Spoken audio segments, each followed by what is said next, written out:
Monsieur Chazot. Oui, merci Monsieur le maire. Donc vous l'avez dit, 124 mètres carrés avec des tas de travaux importants.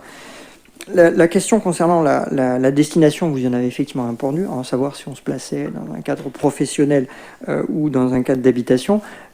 En ce qui concerne la clause de substitution, est-ce que justement elle verrouille l'aspect professionnel et empêche les habitations où cette transformation pourra avoir lieu? Le sens de la question est assez simple. Si on se base sur les prix du marché en ce qui concerne une utilisation de locaux professionnels et de locaux d'habitation, l'estimation hors travaux évidemment, enfin travaux compris, est à un peu plus de 300 000 euros pour le professionnel et un peu plus de 450 pour l'habitation. Du coup, si on est dans un cadre professionnel, ça fait à peu près 150 000 euros de travaux. Effectivement, vous avez totalement raison, on est sur une affaire qui est pas rentable, mais en tout cas en correspondance avec la commune. Par contre, s'il y avait une dérive vers la partie habitation, pour le coup, ce serait une bonne affaire pour le preneur et un peu moins pour la commune. Voilà, est-ce que vous pouvez confirmer cette analyse ou pas? Ce que je peux vous dire, c'est que l'estimation a été faite par l'agent de l'État et que l'agent de l'État, lui, ne s'interroge pas sur la destination finale.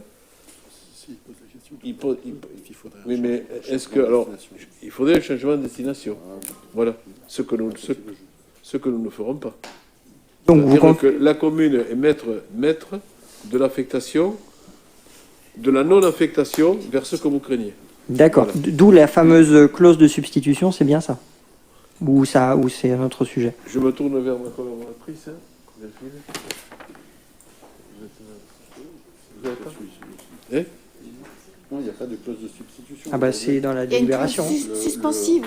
Oui, mais en fait l'estimation du service des domaines, elle est axée sur l'utilisation du local, bien évidemment. D'accord. C'est un local à usage professionnel, tertiaire. Ce serait un local à usage d'habitation, l'estimation c'est différent. D'accord, donc vous confirmez la destination, je vous remercie, et du coup peut-être détailler cette clause de substitution dont il est mention dans la délibération et qui n'est pas précisée. Je vous remercie.